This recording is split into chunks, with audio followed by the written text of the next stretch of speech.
बार बार ऐसा संयोग नहीं बनेगा। तुम्हें मनुष्य शरीर मिला, तुम्हें सत्संग मिला, बुद्धि काम कर रही है, तू सावधान क्यों नहीं हो जाता? क्या सावधान है? अरे ममता मोह की गठरी सर पे बांधे हुए घूम रहा है। ये मेरा धन, मेरा मकान, मेरा पुत्र, मेरी पत्नी, मेरे पशु, मेरा गांव, मेरा। जानता है तू किस देश का है? तू भगवत धाम का है, तू भगवान का स्वरूप है, भगवान का अंश। अरे बावरे तेरी बुद्धि बिका गई है। इस अज्ञान अंधकार कूप में पड़ा हुआ अपने समय को नष्ट कर रहा है। जिस समय में भगवत यात्रा पूरी करनी है, उस समय में मेरो धन, मेरो धाम, मेरो सुत, मेरी बाम, मेरे पशु, मेरे ग्राम भूले फिरत है। सुंदरदास जी कह रहे तुझे लाज नहीं आ रही? गर्भ में भगवान से कहा था कि मैं बाहर जा करके निरंतर भजन करके अब ऐसा ज्ञान प्राप्त करूंगा कि दोबारा इस मां के गर्भ में ना आना पड़े। सुंदर कहत तो ने कहू ना आवे, लाज काज को बिगाड़ के अकाज क्यों करत है। अरे बहुत बढ़िया अवसर है, भजन कर ले। पायो रे मनुष्य देह, अवसर बन्यो है ये, ऐसी देही बार बार कहो कहां पाइए। भूलत है बावरे तू अब के सयानो होई, रतन अमोल सो तो काहे को ठगाइए। समुझ विचार करी ठगन को संग त्यागी, ठगबाजी देखी करी मन ना डुलाइए। सुंदर कहत ताते सावधान क्यों न होई, हरि को भजन करी हरि में समाइए। हरि को भजन करी हरि में समाइए। ये मनुष्य देह और ये अवसर बार बार नहीं मिलता। देखो बढ़िया अवसर है, अभी स्वस्थ शरीर है, भजन कर लो। नहीं तो जहां आया कि तुम्हारे अमुक रोग है तो सारा मन का चिंतन उसी रोग का होगा, भगवान का चिंतन छूट जाएगा। बड़े बड़ों का ऐसा होता है, जिनकी परिपक्व अवस्था भगवत साक्षात्कार हो गया उनको तो कोई फर्क नहीं पड़ता, अन्यथा फर्क पड़ जाता है बड़े अच्छे अच्छे साधकों में। ये मनुष्य देह और ये अवसर ये बार बार तुम्हें नहीं मिलेगा। है बावरे, एक एक श्वास में हीरा कमा सकता है। राधा राधा राधा, काहे को ठगा रहा है अपने आप को? एक काम क्रोध लोभ मोह मद मत्सर तेरे समय रूपी रत्न को ठग रहे हो। तू बहुत ठगा रहा है, ठगबाजी देखकर खुशी हो रहा है। अपने को ठगा के काम क्रोध लोभ की लीलाओं में आनंदित हो रहा है। अरे बड़ी मौज है, बड़ी मस्ती है।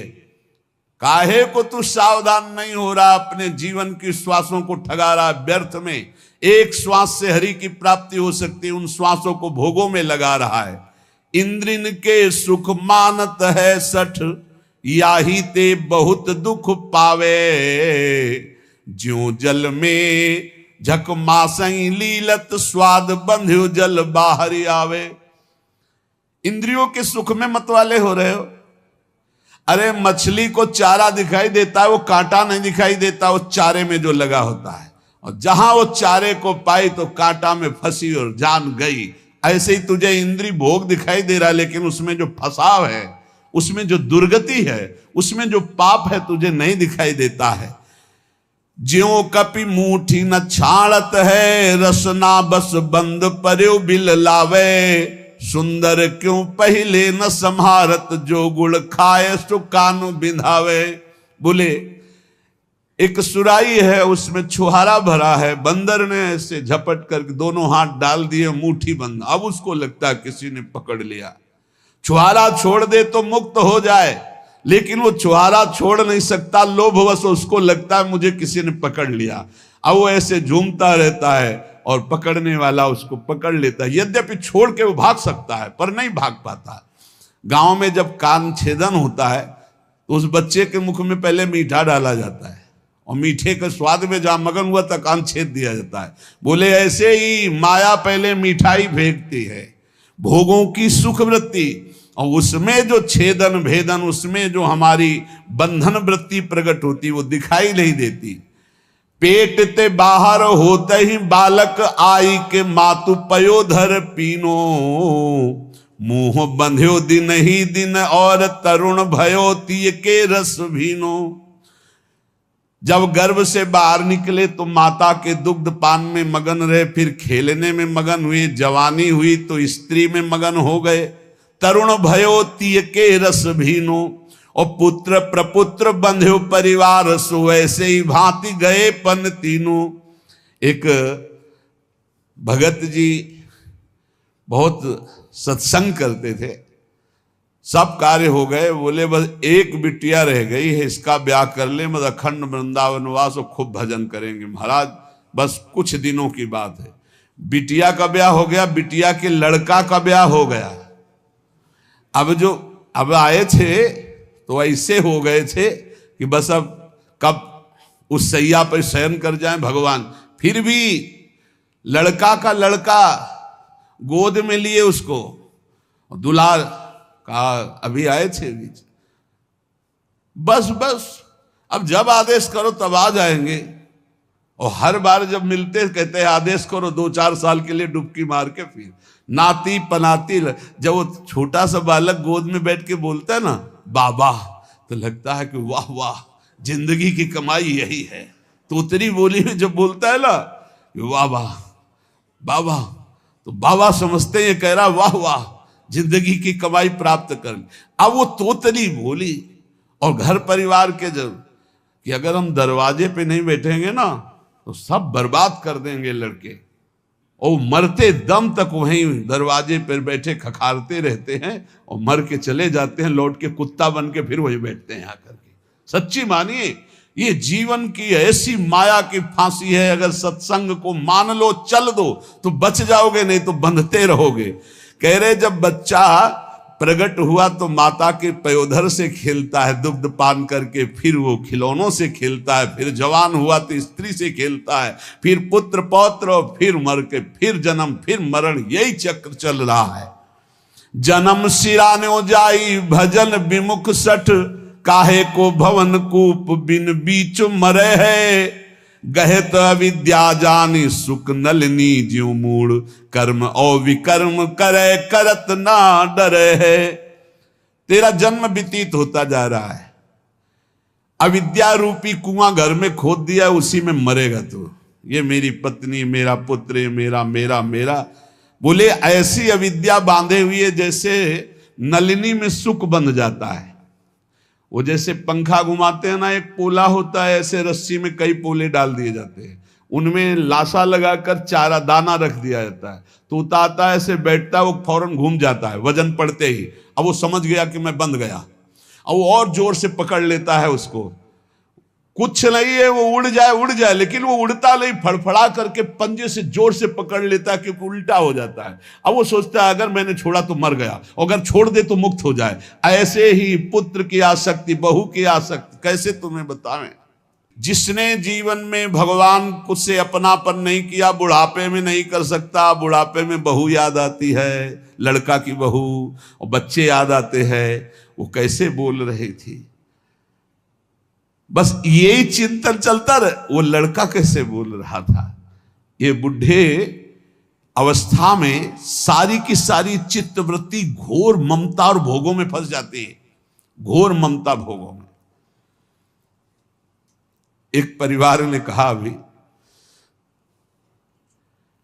हमारा भी मन होता है वृंदावन आके भजन करें, आदेश है, हम तो रोज चिल्लाते रहते हैं। भाई हम तो जीवन भर एक साथ रहे हैं, और आप सुनते हैं कि आप अलग अलग कर देते हो, तो हम कहा नहीं, आओ डबल बेड की व्यवस्था हम करेंगे। मरने को चले हैं, पर चिंता इस बात की है कि अगर वृंदावन गए तो ये बाबा जी जो है अलग अलग कर दे, अलग अलग नहीं जी सकते। यमराज आवे तो उनसे कहना यही बात कि अलग अलग नहीं, नरक में डबल बेड की व्यवस्था है कि नहीं। यार बहुत गजब है। आप जब मोही पुरुषों से, संसारी पुरुषों से संपर्क होता, जब उनकी बातें सुनो तो लगता है हे भगवान, इनकी स्थिति कहाँ है। श्री सुंदरदास जी कह रहे हैं, गहे तो अविद्या जान सुख नलनी जो मूड, कर्म ओ विकर्म करे करत ना डरे है।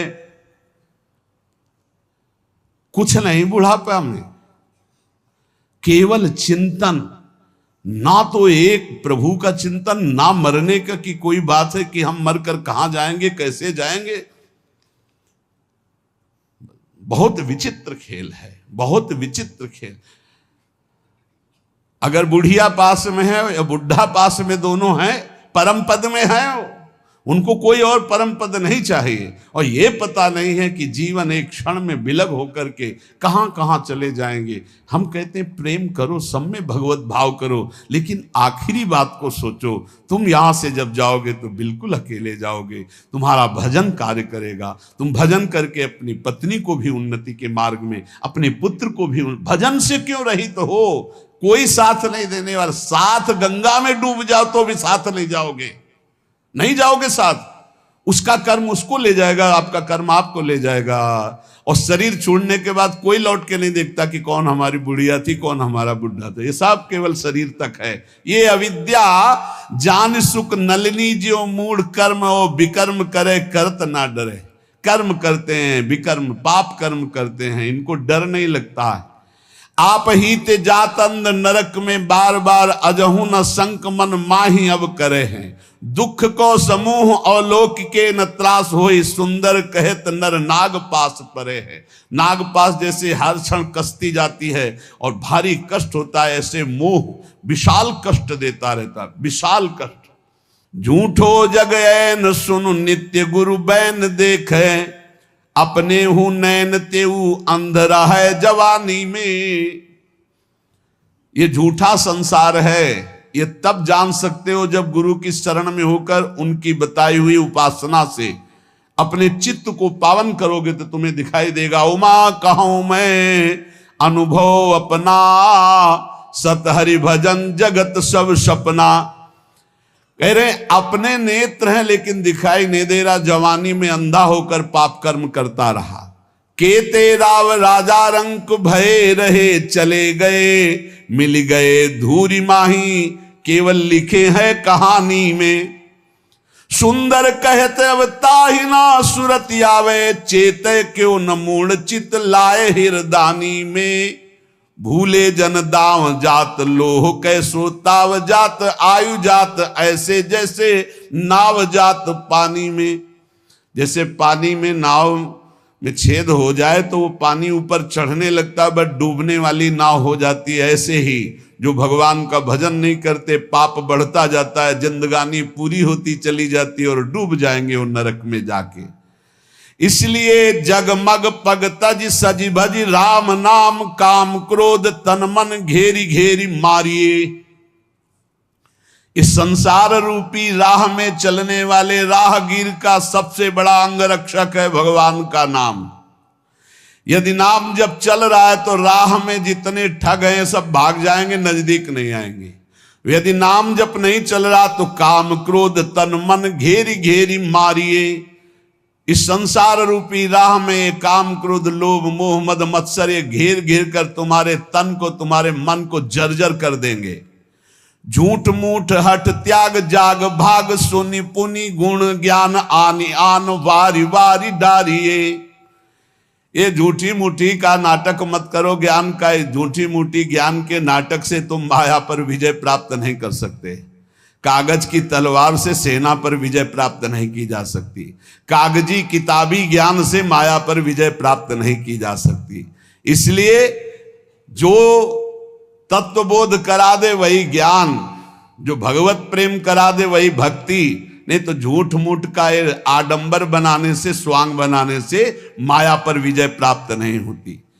गहिता ही जाहि शेष ईश शशि सुर नर, और बात हेतु तात फेरी फेरी जाइए। सुंदर दर्द खोई धोई धोई बार बार, सार संग रंग अंग हेरी हेरी धारिये। कहने उनको पकड़ो। भगवान शेष 2000 जिभ्या से जिनका गुणगान करते हैं, भगवान ईश शंकर भगवान जिनका गुणगान करते हैं, बड़े बड़े देवता, बड़े बड़े महाभागवत जिनका यश गान करते हैं, उन भगवान श्री हरि के चरणों का आश्रय लो। बार बार मन को संसार से हटाकर हरि में लगाओ, सब दुख दर्द हट जाएंगे, सब पाप धो जाएंगे और तुम निरंतर सुख में डूब जाओगे। पर यह होता है संत और सदगुरु की शरण में जाने पर।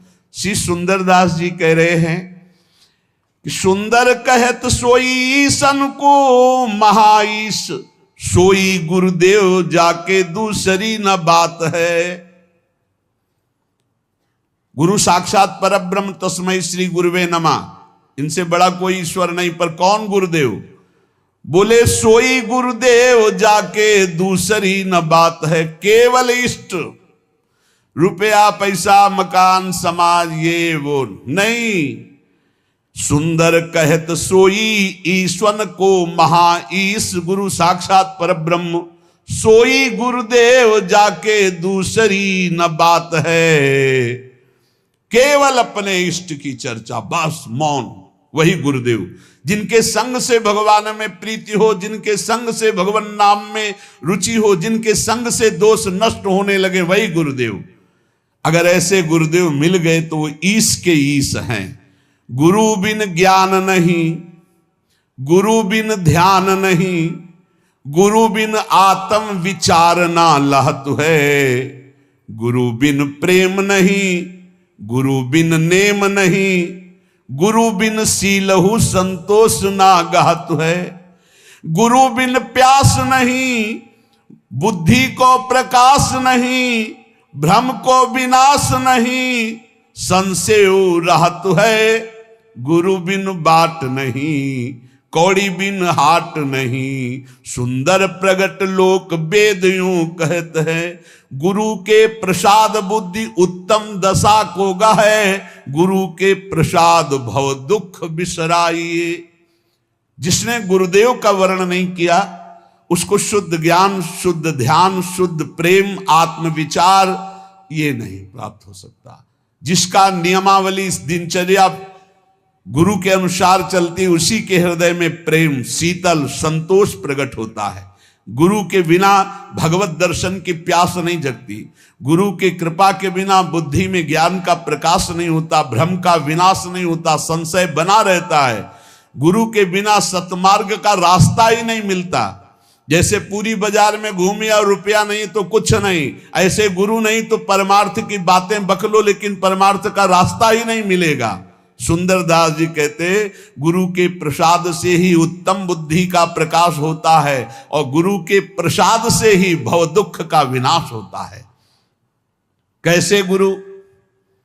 परिभाषा, काहू सो न रोष, तोष काहू सो न राग द्वेष, काहू सो न बैर भाव, काहू सो न घात है, काहू सो न बकवाद, काहू सो नहीं विषाद, काहू सो न संग न तो काहू पक्षपात है, काहू सो न दुष्ट बैन, काहू सो न लेन देन, ब्रह्म को विचार कछु और ना सुहात है। ऐसे गुरुदेव, किसी से रोष नहीं, किसी से तोष नहीं, किसी से राग नहीं, किसी से द्वेष नहीं, किसी से वैर नहीं, किसी के प्रति प्रहार नहीं, कोई बकवाद नहीं, कोई विषाद नहीं, किसी का संग नहीं, कोई पक्षपात नहीं, कभी दुष्ट वाणी नहीं, किसी से कुछ लेना देना नहीं, हर समय भगवत विचार में डूबे रहते।